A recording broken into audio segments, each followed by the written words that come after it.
My trust fund roommate handed me a fake designer bag. Without missing a beat, I swapped it for the authentic one owned by the wealthiest girl on campus, because I had already lived this nightmare once. In my past life, she bound herself to a system. Bill-splitting system. As long as I kept that cheap knockoff by my side, every single charge she racked up was split 50-50 between us. She played the elite socialite, flying around the world and swiping her card on insane shopping sprees. Meanwhile, I sat in the library pulling all-nighters, that fake bag slung over my chair. I watched my parents' hard-earned savings get drained from my bank account, transaction by transaction. The debt skyrocketed. The loan sharks she owed came for me. They broke my bones, beat the life out of me, and dumped my body into the river like a bag of trash. Now I was back. She loved forcing people to go halfsies on her luxury life, right?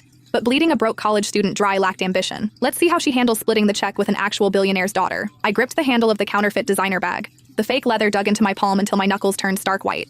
I had just turned 18. Kensington and Brielle were the only ones who remembered my birthday. No.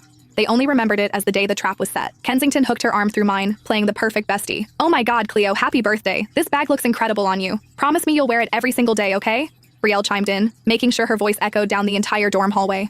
Wow, Kensington, you spoil Cleo way too much. She stared at the bag with exaggerated envy. That thing costs tens of thousands. I squeezed the strap. Memories from my past life crashed over me. A freezing chill paralyzed my spine. I had carried this exact bag. While Kensington flew to Milan to Paris, swiping her card on global luxury sprees, I had sat shivering in the campus library. I had watched her shopping receipts drain my bank account dollar by dollar, my parents' life savings, my scholarship money, all of it siphoned away by that cursed system. Bill-splitting system. She lived like royalty. I starved. Then came the crushing debt from the loan sharks. Then came the brutal beatings and the freezing river water filling my lungs. Acid clawed up my throat. I gasped for air, my chest caving in under an invisible weight. Cold sweat slicked my back. My knees knocked together. The girl standing in front of me wasn't my roommate anymore. She was a smiling executioner. I forced the bile down. My voice came out terrifyingly flat. Thanks. That was it.